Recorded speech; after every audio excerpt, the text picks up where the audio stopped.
قرآن مجید میں ہے ان اللہ لا یستحی من الحق، کہ اللہ تعالیٰ حق بات بیان کرنے سے حیا نہیں کرتے۔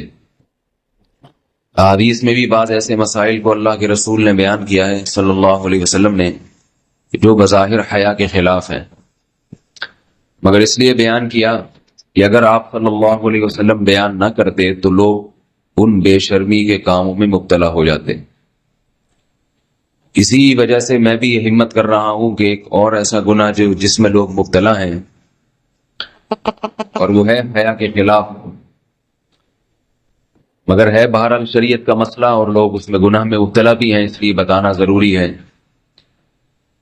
وہ یہ ہے کہ لوگ شادی کے بعد بھی، آج کی نوجوان نسل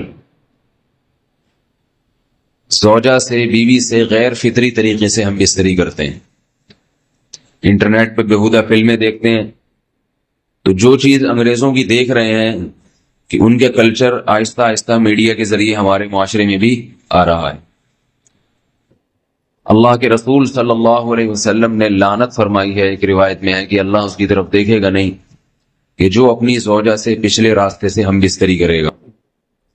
یہ بیماری بھی، یہ گندگی بھی لوگوں میں پھیلتی جا رہی ہے، خاص طور پہ جن کو لڑکوں سے بدفعلی کی عادت پڑ جائے تو وہ زوجہ سے فطری راستے سے ہم بستری نہیں کرتے۔ اللہ نے فرمایا کہ نساؤکم حرث لکم، یہ تمہاری زوجات ہیں، بیویاں ہیں، یہ نسل بڑھانے کے لیے ہیں، تو اسی راستے میں انسان اپنی خواہش کو پوری کر سکتا ہے جس راستے سے نسل بڑھتی ہے۔ اس کے علاوہ کسی اور راستے سے اپنی خواہش کو پورا کرنا یہ حرام ہے، گناہ کبیرہ ہے، گندگی ہے۔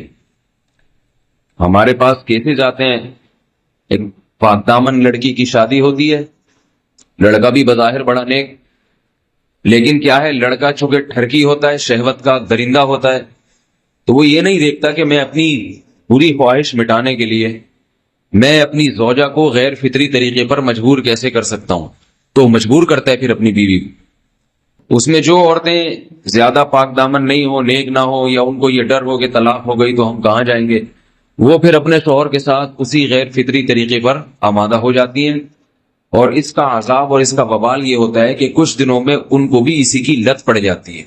انسان جب بھی کوئی غیر فطری راستہ اختیار کرتا ہے، آخرت کا عذاب تو بعد میں، دنیا کا عذاب یہ آتا ہے کہ پھر اس کو لذت فطرت میں آتی نہیں ہے، پھر جو راستہ اللہ نے رکھا ہے اس میں اس کو لذت نہیں آئے گی، پھر وہ گندگی میں ہی گھسنے کی کوشش کرے گا، اس کی بھی فطرت خراب ہو جاتی ہے، اور جس کے ساتھ یہ بدفعلی کی جائے اس کی بھی فطرت خراب ہو جاتی ہے، وہ بھی پھر کسی کے قابل نہیں رہتے۔ تو اپنے جان پر رحم کرنا چاہیے۔ ہم انسان ہیں، ہم درندے نہیں ہیں، ہم گھوڑے نہیں ہیں، ہم گدھے نہیں ہیں، ہم جانور نہیں ہیں، ہم انگریز نہیں ہیں۔ انگریز نے تو حیا اور شرم کی تمام حدود کو توڑ دیا ہے، وہ تو درندے بن چکے ہیں، ہم تو درندے نہیں ہیں، ہم تو حلال کھاتے ہیں، پاک صاف رہنے کی کوشش کرتے ہیں، تو ہم ان کی جو کلچر دیکھ کے ہم ویسے درندے بننے کی کوشش کیوں کریں؟ تو یہ بہت بڑا وبال ہے، بہت بڑی برائی ہے جو ہمارے معاشرے میں آہستہ آہستہ جڑ پکڑتی جا رہی ہے، اور اس سے بیماریاں بھی پھیلتی ہیں۔ غیر فطری طریقہ ہے، بیماریاں بھی پھیلتی ہیں۔ ایسے کیسز آتے ہیں کہ جناب وہ مرد مجبور کر رہا ہے بیوی کو، اور وہ بیوی جو ہے ساتھ نہیں دیتی تو پھر اس کو طلاق کی دھمکیاں دیتے ہیں، ایسے کیسز بھی آتے ہیں۔ اور یہ بھی آتا ہے کہ مرد جب اپنی بیوی کو غیر فطری طریقے پر مجبور کرتا ہے، بیوی آمادہ نہیں ہوتی، تو مرد پھر یہ دھمکی دیتا ہے کہ بھائی میری خواہش تو تم سے پوری ہوتی نہیں ہے، پھر میں دوسروں کے پاس جاؤں گا۔ تو یاد رکھیں، جس عورت کا شوہر یہ دھمکی دے اس کو کہ میں زنا کروں گا اگر تم نے میری خواہش پوری نہیں کی غیر فطری طریقے سے، تو عورت اپنے شوہر سے کہہ دے کہ جاؤ تم کہیں اور جا کے منہ کالا کرو، تمہاری فطرت میں گندگی ہے تو یہ مجھے گندا بنانے کی کوشش نہ کرو، اس کو زنا کرنے دیں، وہ اللہ آخرت میں اس سے بھگتے گا۔ ہر بیماری کا اللہ نے علاج رکھا ہے۔ اللہ کے رسول صلی اللہ علیہ وسلم نے فرمایا، صحیح بخاری کی حدیث، ما انزل اللہ من داء الا انزل له دواء، کوئی بیماری ایسی نہیں ہے جو اللہ نے نازل کی ہو اور اس کے لیے دوا نہ رکھی ہو دنیا میں۔ تو اگر کسی کو ایسی لت پڑ گئی ہے غیر فطری کام کی، تو اس کو چاہیے کہ وہ اپنا علاج کرائے، ڈاکٹر سے بھی رابطہ کرے، اور سب سے بڑا علاج یہ ہے کہ کچھ وقت صبر کرے گا، چھوڑ دے گا کچھ عرصے کے لیے، تو خود بخود آہستہ آہستہ صحیح ہو جائے گا۔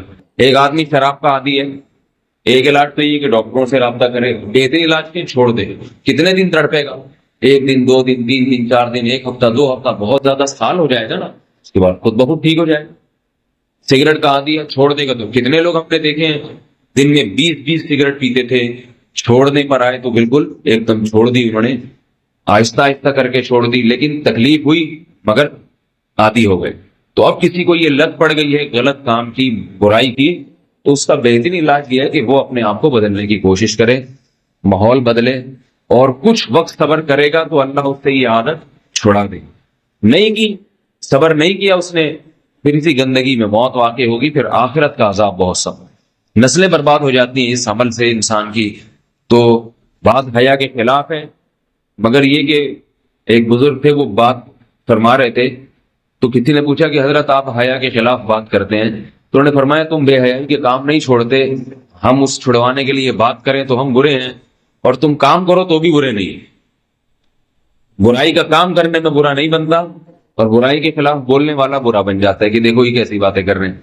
تو بھائی باتیں ہیں اس لیے ہیں کہ یہ معاشرے میں یہ برائی پھیلتی چلی جا رہی ہے, اور یہ ہماری اپنا کلچر نہیں ہے, یہ امپورٹ ہو رہا ہے باہر, یہ امپورٹ ہو رہا ہے, یہ وہاں میڈیا کے ذریعے آ رہا ہے. تو وہ چیزیں دیکھا نہ کریں اور ان لوگوں سے دور رہا کریں. ہمیں تو دین کا داعی ہو کے ان کو ہدایت پر لانا تھا, بجائے ہم ہدایت پہ چل کے دوسروں کو چلانے والے بن کے ان کے راستے پہ ہم نے چلنا شروع کر دیا. اللہ تعالیٰ ہمیں, اب دیکھیں ان کے ہاں ایڈز کا مرض پھیل گیا ہے.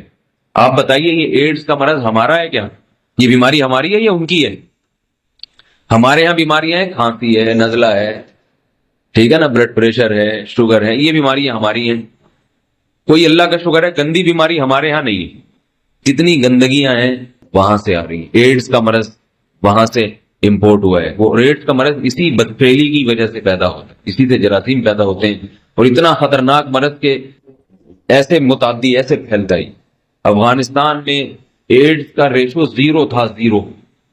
وہ جانتے نہیں تھے کہ ایڈز کا مرض ہوتا کیا ہے.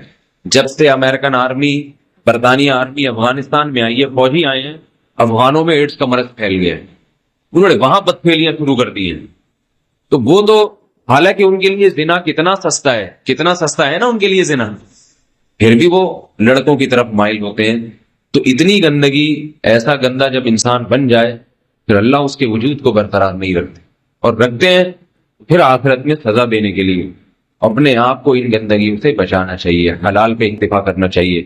اللہ تعالیٰ ہمیں حلال پہ قناعت کی توفیق عطا فرمائے اور پاکیزہ لوگوں میں ہمارا شمار فرمائے.